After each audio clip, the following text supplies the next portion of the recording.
Well, what I can say about Neverwinter Nights 2 is that what we're trying to do at Obsidian is really make the real sequel of Neverwinter. And in that, it's not so much that it's going to be like everything is going to be 100% new. But what we want to do is really hold the spirit of what Neverwinter was, which Neverwinter was. It was a great single-player game. It was a great multiplayer game, and it was a game that people were able to mod and change and make whole new things with. And we want to really hold that.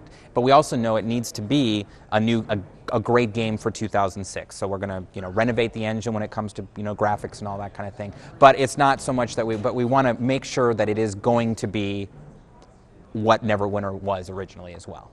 And we want to make sure that Neverwinter has as strong of a single-player game as we can make it. And really what we're doing there is we want to focus on Neverwinter. We want to make Neverwinter a part of the story. We want to make a character almost in and of itself. And that it's a city that's interesting, it's evolving, you are doing things in it, you're attaining things in Neverwinter that's just not about your next experience point gain or your +5 sword, or it's not just that. It's about dealing with the people in it, and that's a big part of it as well, is having very strong NPCs, is having people that you talk to that you want to you want to do things for. You want them to be happy with what you've done and make them powerful and interesting. And so it's a big focus of ours is almost, instead of doing kind of a wide, shallow group of NPCs, is to have kind of maybe a smaller list than we've done in the past, but make them have great depth so that they're interesting pretty much throughout the game itself.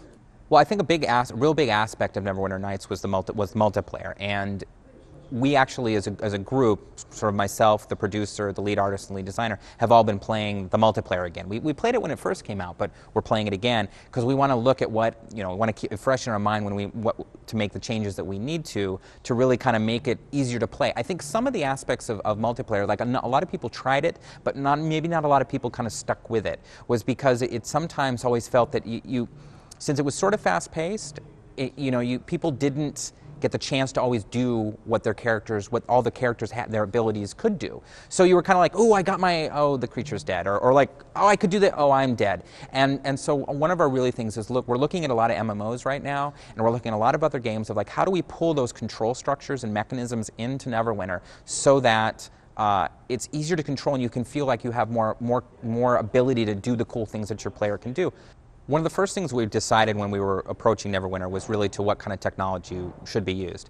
And we were really we at Obsidian were really a big proponent of using the Aurora technology again. It's a great RPG base. In other words, it's a great engine that has all the RPG stuff in there. It has the rule system, it has the dialogue, it has the scripting, all the stuff that's geared towards an RPG. And so we felt by taking the Aurora engine, we could change the things that needed to be changed to modernize the game from the standpoint of like graphics and things like that, but keep the RPG base, because that's the hard stuff, or at least for us, we think it's the hard stuff to do. It's harder to replicate all of the RPG stuff with the cameras and the dialogue and the triggers and all that kind of stuff than it is to kind of get someone to come in with a graphics specialty and come in and completely renovate the graphics system, which is what we're going to do.